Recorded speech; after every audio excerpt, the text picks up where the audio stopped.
the fear of going backwards was huge for me. Those first few years, it was like, I was so locked in for those first couple of years, not really knowing what I was doing, but I knew that I didn't want to go back there. And it was the fear that kept me going.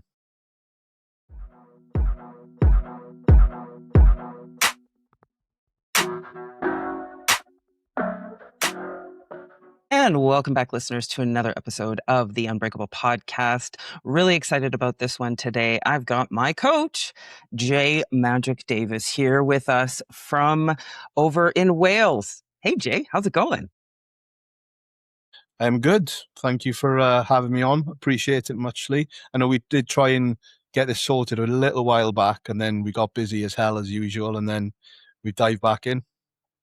Yeah, absolutely. Well, and, I guess we should acknowledge the fact that, at this point, you're in prep right now. And this is the point when the 8-week out mark is generally when my eyes start looking like my head's an orange on a toothpick, right? Like it's a giant little head and this little skinny neck. How you feeling? How you doing? Yeah. I'm good. It's been a rough couple of weeks just because my body's not moved like it usually moves. I think it's a lot to do with the timeline, just because we're working in a much shorter timeline than previously, whereas normally I would give myself 20 plus weeks till show day. And this year it's been a lot less, like 12 weeks, just because I'm always ready early. Wow. I'm always having to hold condition for a long time. And then by the time I get to show day, I'll normally throw a few more shows in. And then by the end when I'm dying, so. Yeah. That's tough. So, yeah, I mean, you and I were dealing with the same thing. And I think I just came to you and I was like, okay, let's just rip it off. Let's rip the fat off. What are we going to do? And I'll be very honest with you. I was prepared, but I was not prepared for pro fat. Well, you did say, like, can we do some crazy shit? So pro fats is always the way to go. Just because I know in the past when I've had that like sticky situation where the timeline is condensed and you're trying to get in the best possible spot, because not only are you trying to get to this time, you're also looking ahead to what's after that time. So we needed to kind of get the most bang for our buck in a short window of time before we jumped back into looking at next year. Well, yeah. And I think that this is the thing that people really don't understand is how much depth. Like, I think that people generally feel like we're just meatheads. We don't really know much, but like the science behind bodybuilding is quite fascinating, and even the approach that we take as a result of it. Like, I'm working with a transformation athlete, and so helping her and teaching her what this looks like is pretty powerful, because she asks really great questions because it's her very first prep, right? And yesterday we were having a bit of a chat, and she was like, "Well, so what's your end goal?" Do you get asked that a lot? Like, what's your end game? Yeah, I get the question, is your goal to be an IFBB pro? And it's a difficult one to answer, because, I mean, if I was to get offered the chance to turn IFBB pro, am I going to turn it down? Of course, I'm going to want to turn IFBB pro. But ultimately, the goal after that, the Olympia is not the goal. Winning a pro show is not the goal, because they're so far out of my scope. But it's about, the end goal. There is no end goal. It's just to kind of get as much out of it as we can in the time that we've got doing it. I agree. And it's interesting because, I get asked all the time, right? If I'm going to go pro and this, that, and the other thing. And then, frankly, I'll be very honest with you. I think that the scene for women's bodybuilding right now is just so unhealthy. Like, to each their own. Like, everyone's going to do what's going to be right for them. I have absolutely zero judgment for what anybody chooses to do. That's none of my business, what goes on behind closed doors. And the concern that I have is that bodybuilding would never give me what being an author and an executive give me, right? And so if I walk in and I've gone and I've done things that maybe compromise how I look or how I show up or what the perception that other people have of me, like, listen, I walk into a CEO's office and I've got a 5 o'clock shadow at 10 o'clock in the morning on my face. He's not going to look at me and be like, "You look like you make really good decisions. I think I should hire you to help me with my company." Yeah. It's a difficult one. You're juggling two two sides of the coin there, really. You've got Yeah. your professional aspect of your life, which obviously you need to be on point for that, and presentation and how you walk into those rooms is a massive part of it. And then obviously you've got the poison, the passion and poison side of your life, which is like, Yeah. you're always on a tightrope. You are. And it's the thing that I find really interesting too, though, is how much of a conversation starter it is, right? Like it never astounds me when I walk into a room and I have to wear like a little shawl or something over top of my arms, or I have to cover, like I'm routinely instructed to put a top on. And I'm like, right, Cover up. that's I forgot women aren't allowed to have shoulders and arms, and you know what I mean? And so when I go into these rooms, and I can remember I was on that construction work site and I was working out there during COVID. We were considered essential workers because we were doing a safety program. The horrible incident had taken place, and so they, brought us in every 2 weeks. We ran 3 classes a week, 2 days each. Like, it was crazy. It was very, very, very crazy. But you always go into the training trailer in the morning, and it's damp and cold and whatever. So you're covered up. And then by, act two, once you've gone and had a coffee and a break and whatever, the cover up comes off and people are like, oh, right? And and it's funny because I was actually on prep at that time. I did 2 COVID shows that year, and I can remember I literally one time actually was walking on the treadmill after my work shift, and, thank God I was holding on. Like, I wasn't holding on, I was kinda just hands on the thing. I literally fell asleep because I was getting up in the morning at 4:30. I was going to the gym, doing my first bout of cardio and training, then I was going to the work site for 7:30, was working all day, then going to the gym, coming back, prepping food, doing all the things, right? So you're Yeah. on a construction site, you're dealing with high emotions, it's in COVID. So I'm like literally sharing a house with my business partner at the time. And I remember, so like there was that instance, but then there was another incident where, I found a quiet corner of the gym to do my posing practice. And I turned around and there was a man standing there holding his phone up, staring at me like this. And I saw him and he looked like Uncle Fester from the Addams Family. And so Yeah. I was like, I was just so wiped out and I was just like, not today, Satan. And I went straight at him. Now, the funny side of this story is he was wearing like this bright yellow, like, I don't know, dad bod tank top, and he was wearing like the long basketball shorts, but he looked like Uncle Fester. He had the body of Uncle Fester. And then he had those weird like Automix shoes, like, the ones where you wear them and it looks like you have no calves. I Yeah. like, I hate those shoes. Space I don't boots. like Yeah. them. Yeah, space boots, that's exactly it. So he has these yellow space boots that match his, like, little tank top, and I roll up on him, and I am like, "Absolutely not," because I don't know about you, I before I started training really consistently at the same gym, like, I get people taking photos of me, videos of me, depending on who I'm training with, things like that, and so I was like, "No, I'm not doing this," and so I rolled up on him, and he's got his phone, and he's trying to delete it as fast as, it's deleted," he says, and I go, "No, open your deleted folder." And so I made him open his deleted folder and I leaned over and I went, delete, yes. And I was just like, I was kind of like, Yeah. you kind of thing, right? So I went back to the job site the next morning and I have a group of soups and foremen in my class and it was day 2.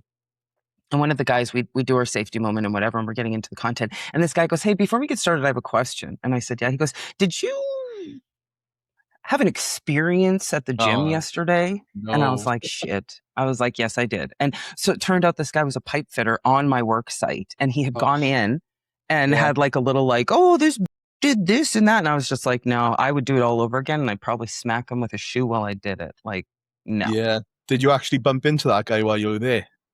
Did I you see him? didn't. I didn't because he was frontline, right? And I was working with the leadership teams and foremen of all these different companies. It was a crazy job. Like there was 29 subs and 8 unions and it was really intense. So, you're dealing with all of this stuff and then you're having to deal with these schmucks and schmoes and you're just like, no, I'm not interested in this. So Yeah. sometimes the two worlds collide and it's very Sometimes. awkward when they do. Yeah. It can be a fun conversation sometimes, but 9 times out of 10, they've already decided what they think of you before you actually get the conversation done, right? Absolutely. Well, absolutely. Like you possibly you can't be as smart as you are, Jay. I mean, look at the size of your delts. Yeah. Yeah. And they're probably, because you're a female, they're probably intimidated as well, Yeah, because they probably definitely. feel inferior because they look like Yeah. Uncle Fester in a pair of space boots. Yeah, that just screams I have really high confidence, doesn't it? Yeah. If I ever look like Uncle Fester, please tell me.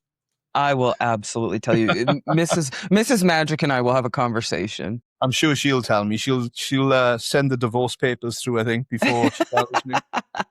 Yeah. Well, so that kind of brings me to the first question that I have, right? Like when we think about your pathway, right? You're known as magic in the industry, and I love it when you post your throwbacks, right? You were a DJ, you've been in videography, you're a storyteller for other people. Like you help other people really see themselves as the world sees them. You help amplify their messages and things like that. But you're also a father. You've been just celebrated your 18-year anniversary. Congratulations. Thank you. Um, you have all these different things, but it's not like you might have had the vision to go here, but not all of this happened at one time. No, there was never a vision to go here. I actually spoke about this to my client literally in the gym just before. Luke Collins from obviously the No Limits group. Yeah. I've just met up with him because he's close to a show now. So he was talking about it, and I was like, I never had the vision, or I never kind of saw myself ending up in this position, because it was never really an interest, and it was never an interest or a passion before. Kind of just, I look at my life in chapters of a book, and they're kind of almost in 10-year segments right now. So we Yeah. had like, I mean, if we start the chapters from like 20, because before that I was just a child, right? So I was just doing what I was doing. And then like 20 to 30 was where the DJing was heavy. I was doing that a lot because music's always been a really big thing for me since I was like a child. Mhm. Particularly like hip hop and rap and things. So, and in the UK at that point, it was not really a big genre, and as a DJ from where I was from. So I think things that were always left field, like something a little bit different, I was always more drawn to those things. Yeah. So not only was I a DJ from like a local, like a small town, but I also DJed music, which was quite possibly at that time the smallest genre in the UK, because the American market had the hip hop and rap market like locked down. Right. But then I went into it and excelled pretty well. I got to a relatively high level with it. Did that for 10 years. And then towards the back end of that, I started looking at my life a little bit. You know, I was approaching 30, and I was like, I'm sick of not being in shape. I was fit because I played basketball. Again, basketball is not a UK sport. So again, it was something that was different. And I played basketball from the age of 14. So I was fit, but I was never really in shape. And I just said to myself, by the time I hit that 30th birthday, I want to be in the best shape of my life. So that's kind of that was the catalyst for it all, really. And then, so I got in shape for that 30th birthday. At that time, YouTube started happening with YouTube channels and vlogs and all this stuff. Right. And that's when I picked up a camera first. I was just vlogging my own fitness journey. I was documenting it on a GoPro. Nothing serious, just having a little play about. Never had an interest in cameras. Started learning how to edit. And then off the back of that, I started getting booked for videography work because of my edits, which I'd kind of fallen into it. So obviously I was passionate about it. So I use this little phrase, passion takes you places, because, you know, the music love that I had took me with the DJing, the passion for fitness, I guess, and creating things. I kind of think that comes off the back of DJing, the creative aspect of it, you know, creating videos. That then took me and became Magic Eye Media, was infamously probably the biggest kind of media videography supplier for the UK in terms of the bodybuilding industry and fitness industry. And that's been for the last, I'd say 10 to 12 years. And then as I was in and around circles of, the higher level bodybuilders, I started sponging off them and learning and having a little go myself. And then obviously my own bodybuilding kind of took over, and the coaching started coming into play because I was in shape, and naturally people want to know what you're doing so that you start giving diet advice. And so I've always coached in the background, probably like 10 clients maximum, because Magic Eye Media was so busy.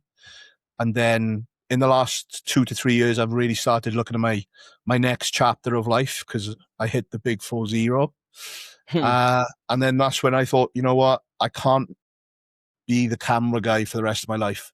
I need the next thing. And what is the passion? And the passion is bodybuilding, fitness, and not just taking people to stage, but just, those transformation stories are just as rewarding. So that is where it's kind of placed me now. And as you probably notice yourself, I've gone heavy on the coaching now. It's the main thing. That's all I do. So, and that's where we've ended up. We're on chapter 3 of the book at the minute, I guess. Yeah. That's really powerful too, because I mean, as you think about, like, there's two things that come to mind that I want you to touch a little bit on. I mean, the first piece is you've meandered through all of these different places. You are known to be somebody who is trusted by some of the largest names in UK bodybuilding. I would argue to suggest that, as you're training legs with them, doing private interviews, helping them go to clinics to inspire competitors to bring their best out. I mean, we're talking, you've got Jordan Peters, Samson Dowda. Who was that one guy you did legs with? You did, and he's a rough guy, man. You guys did legs, and then you did an interview with him on your podcast. Danny, maybe? Oh, Dan McNabb. No. Yeah, Dan McNabb.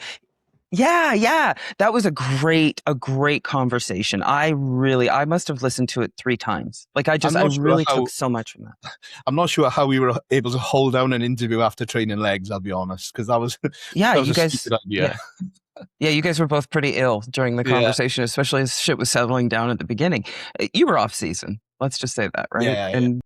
Yeah.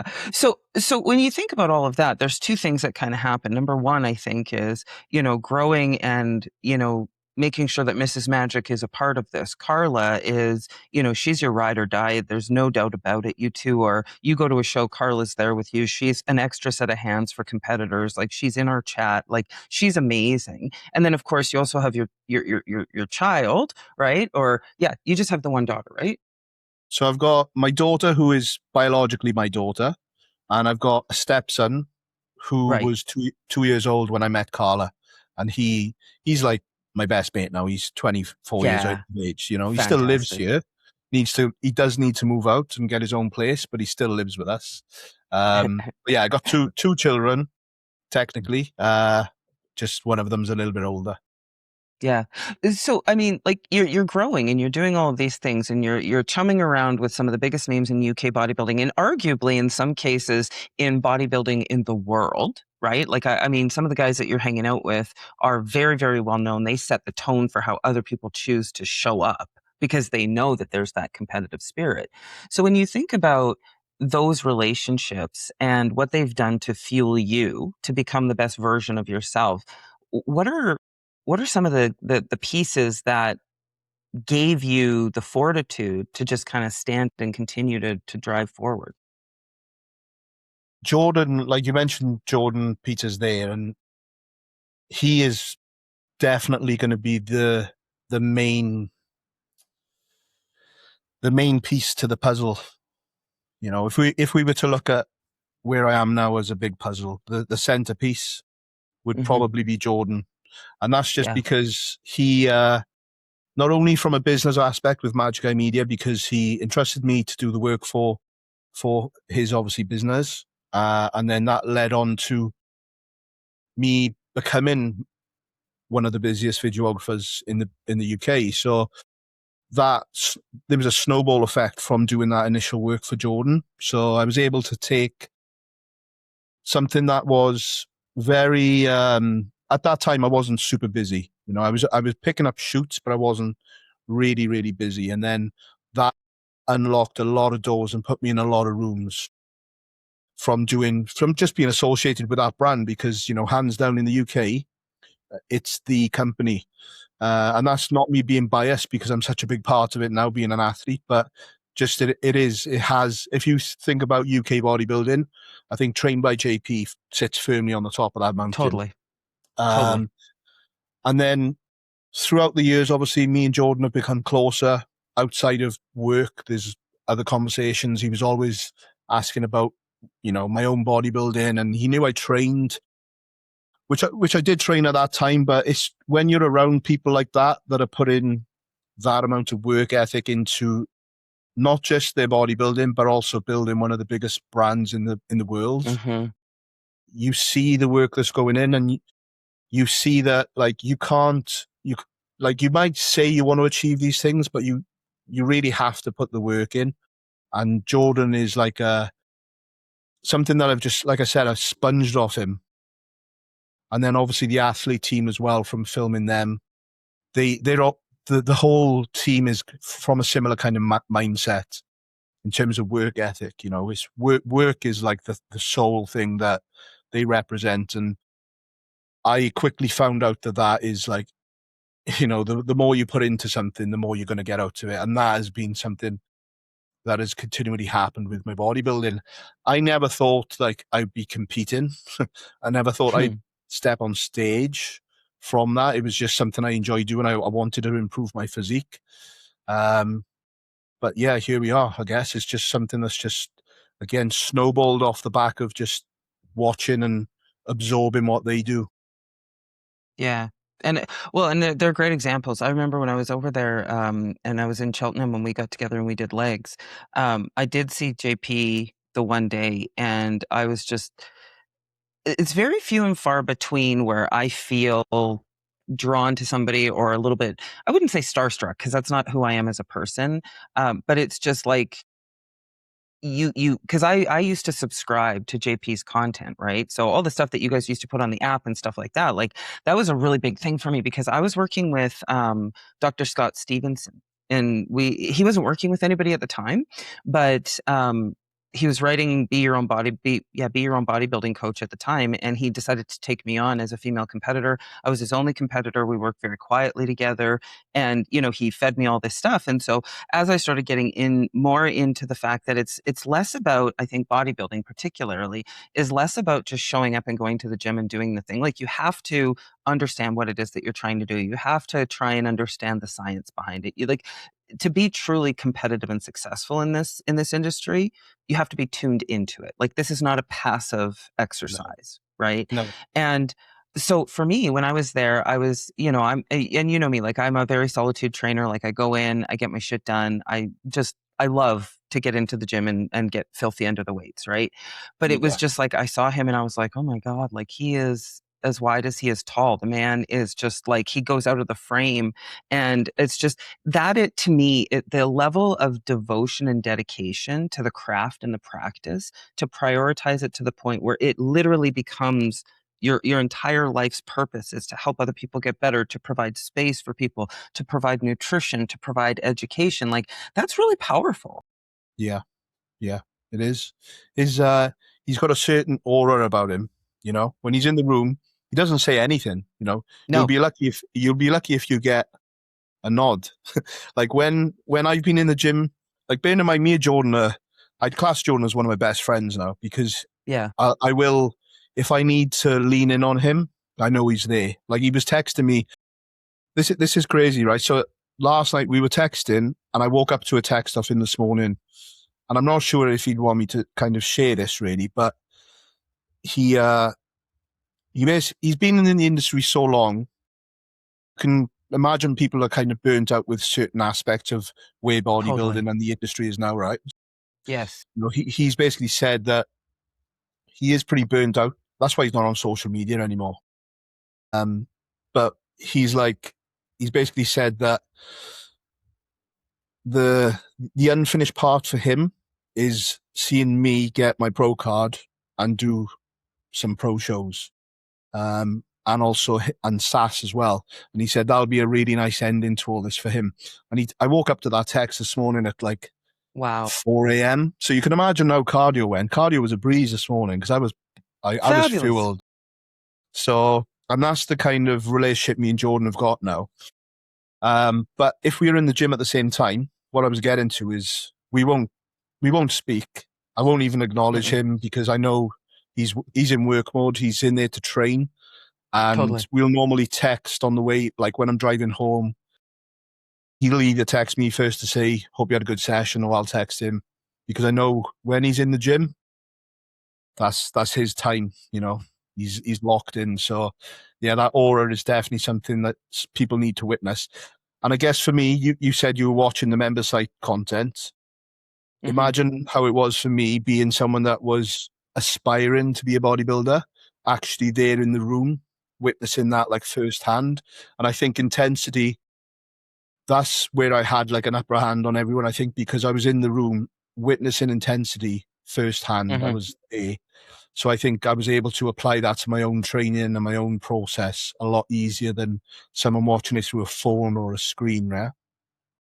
Oh, yeah. Oh, yeah. Well, and I think those are the relationships that form you, but they also, and I think this is something, Jay, that we might not, as people who are always sponges and learning from other people and bringing things. I think the ability for us to truly understand the impact that we have on other people as well, right? Relationships like that aren't one sided. Right. The kind, warm text that you receive is simply because of the fact that you continue to show up. Like I say it quite frequently is, the mighty oak is just a nut that stood its ground. Yeah, exactly. Yeah. I love that. Right. Yeah. So, okay. So let's shift gears a little bit over into some listener questions. I've got a couple of questions, and I think this first one is really, really a great one because it's something that you and I have both kind of experienced over the past couple of weeks. And this listener is, I did go out and ask for a couple of people to give me a couple of questions, some bodybuilding, some not. But this one I think can translate between bodybuilding and life, right? Given where you've been. So I've been training for a couple of years and I'm starting to wonder if I have what it takes. Every time I open Instagram, death to Instagram, uh, Yeah. someone looks bigger, leaner, or further ahead than me.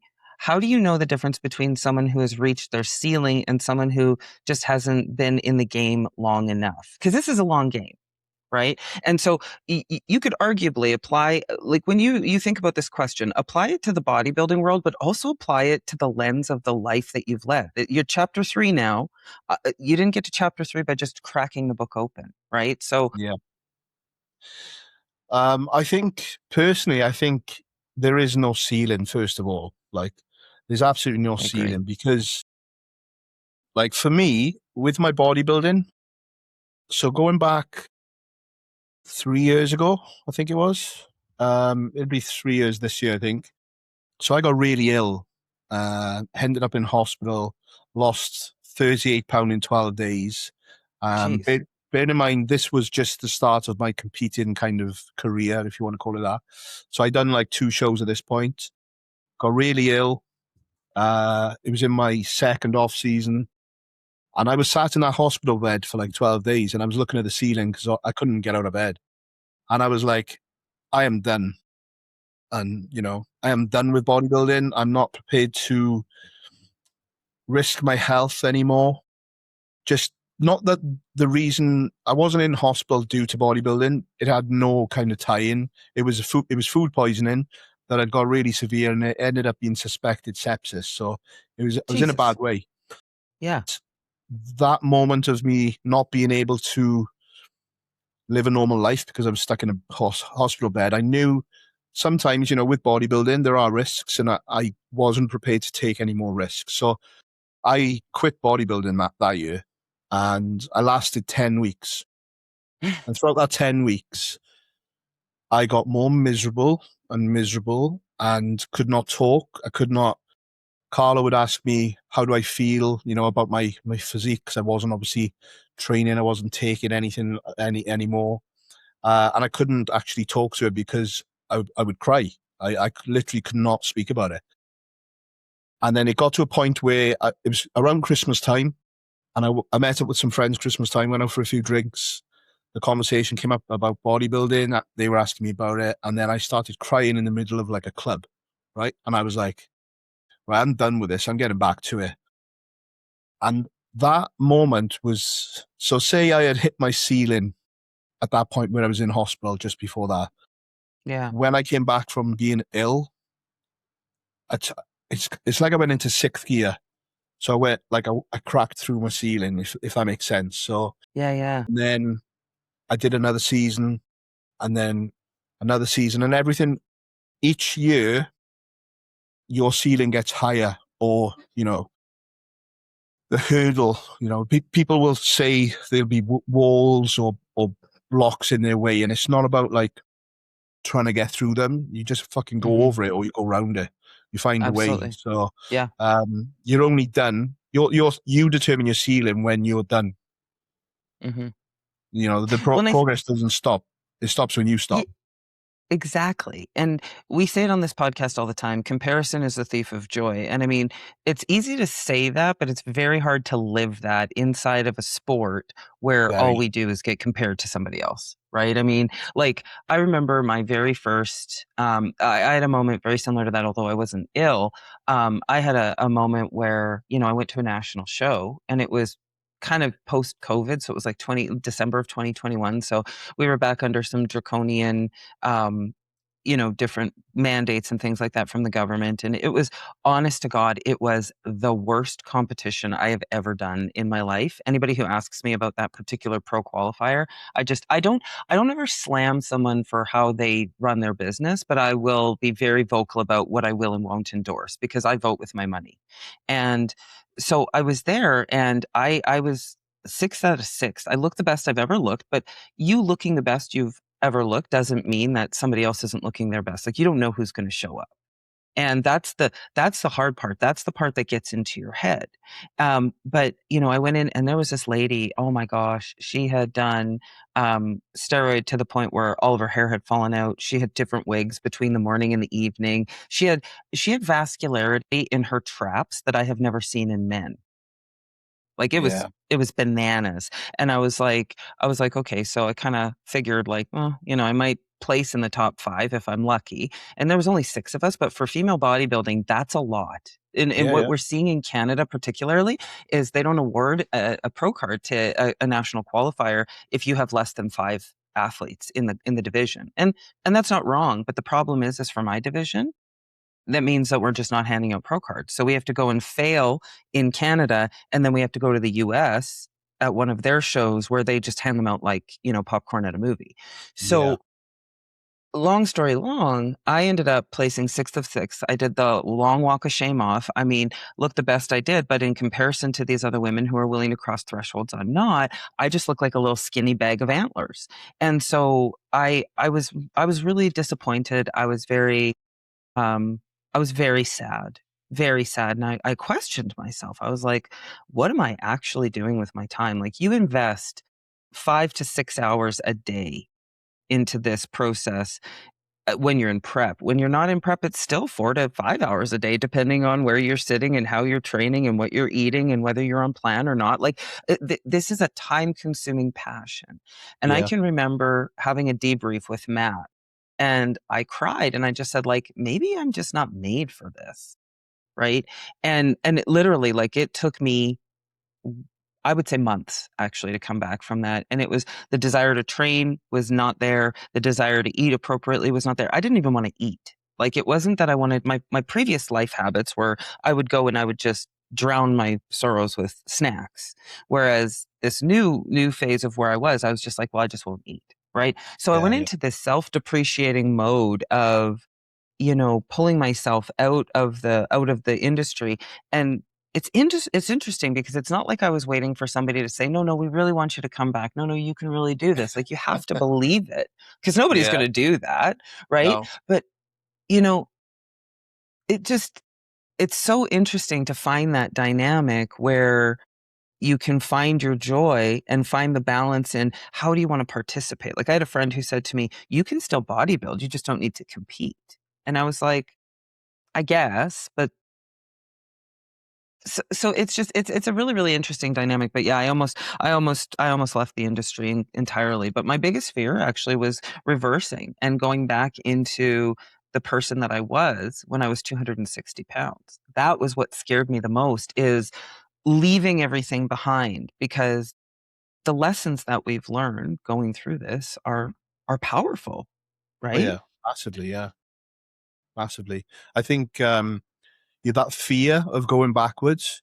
Hmm. I mean, if I was to break it down to a reason why I'm still in it now, is probably because the first couple of years of being in shape. I love air commas. It's like what your daughter does, isn't it? When you with the trainers, I think. Um, Yeah. the the fear of going backwards was huge for me. Those first few years, it was like I was so locked in for those first couple of years, not really knowing what I was doing, but I knew that I didn't want to go back there, and it was the fear that kept me going.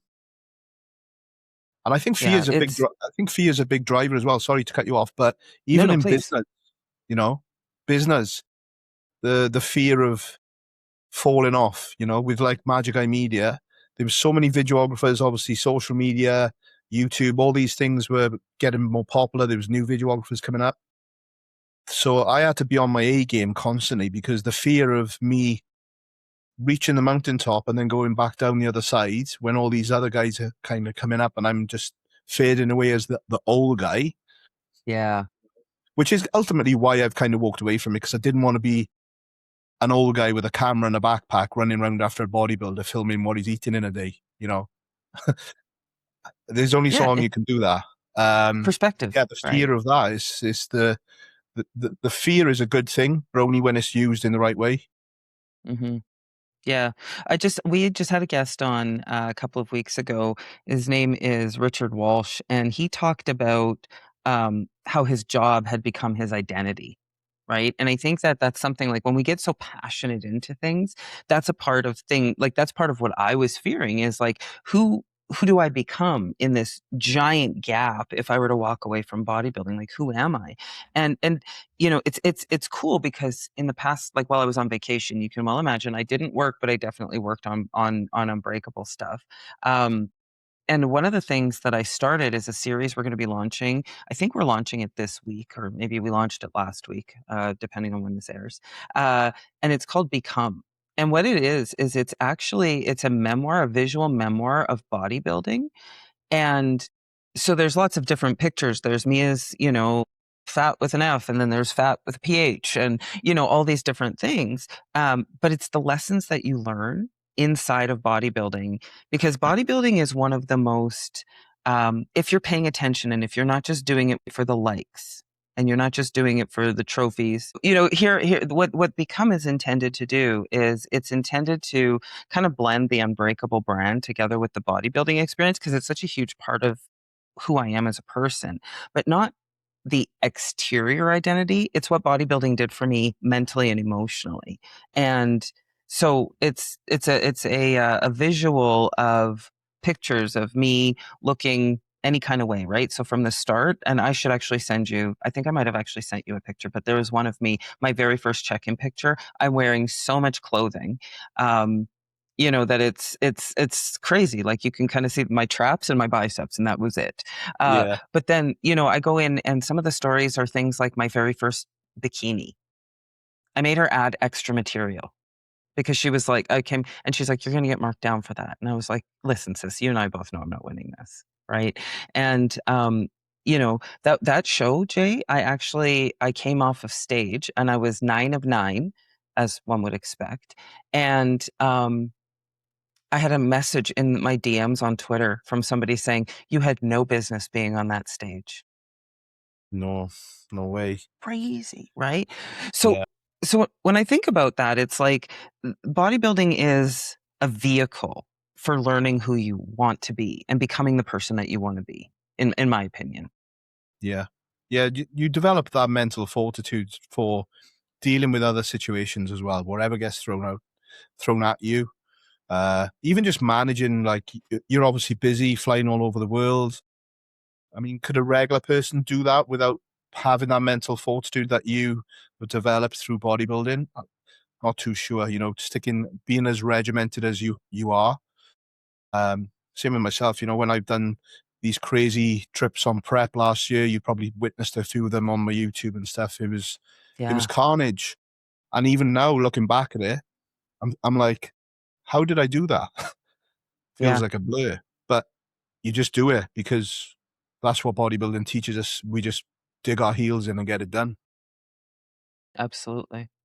So, if as we wind down here, I'm just so delighted, and I just appreciate you being here so much. I know that times are busy for you, especially as you are in the throes of prep. But if you could leave listeners with one magicism, something that they can take with them into their day to become or be the person that they want to be, regardless of what their interests are, what would it be? What's your dad advice? Dad advice. You're putting Coach me in the advice? you're putting me in the old bracket there. um, I guess like I know obviously I'm in the bodybuilding realm and the coaching seat now, but if you look at all the things that I've done throughout my life with the very different avenues, I used to get a lot of people looking a certain way at me, like because it was so different. But like I said, because it was a passion of mine, like find your passion and run with it and put everything into that passion. Don't worry about what other people are thinking and saying about you. Like that message that you had on Twitter. If you would let that get you, you wouldn't be doing what you're doing today. So, if you've got a passion, go after it. Make sure you're doing it for the right reasons. Don't try and live through someone else's passion as well. Don't be influenced just because there's a lot of people out there that I think now with social media, a lot of people want to be a part of bodybuilding, want to be a Yeah. part of what we're all doing and seeing and all the stars and shiny things that bodybuilding presents on social media. But when they actually get down to it and have to do the hard stuff, they realize it's not all what it seems to be on Instagram, and it's a Hmm. lot fucking harder than what it's perceived to be. So make sure that what you're doing is what you want to do, not what others are actually doing. I think that's so profound considering how much you do see on social media, and the nonsense that people try and sell you on there is just astronomical. Again, comparison is the thief of joy. If you want to have a joyful life, do whatever stirs your soul. I Absolutely. tell people every day I do this wonderful thing every single day. It's called whatever the fuck I want. And I love it. Yeah. Why not? This is, you get one opportunity at this life. Why would you give it and become some corporate slave or do what somebody else thinks your life path should be? Yeah. Like, Exactly. well, Yeah. wonderful. Well, Jay, if people want to get in touch with you, if they want to ask you questions about what they've heard in this podcast, if they're interested in working together with you, inquiring about your coaching services and some of the other things that you might have to offer, how can they get in touch with you? Instagram's probably the easiest place. I'm very active. So it's Jay Davis _ no limits on Instagram. And then the YouTube is Jay Davis. If you type in Jay Davis, I should pop up, or Jay Davis _ UK. And then I guess the other ones would be the coaching pages, which is just No Limits Online Coaching as well. So any of those, I'll be there waiting and ready to Fantastic, answer. man. Wonderful. We'll also drop those down in the show notes. And particularly, I'd love to just redirect people to your YouTube channel because there is just a lot of information there. And, listeners, what I will also say to you is that while this appears to be a bodybuilding show and while it looks that, Jay's content is all bodybuilding, it's not. There's a lot of gems inside of the conversations that he has with the Dans of the world, with the JPs of the world, with the Samsons of the world, and with the other guys that he sits around the table with. There's a lot of bodybuilding talk, but there's also a lot of stuff that you can take away, lift and shift into your own life to become the person that you want to be. So, Jay, thank you so much for spending your afternoon with us and just sharing the good word. Hopefully, we'll be able to have you back again sometime soon. Yeah, anytime. Thank you very much for having me. Appreciate it.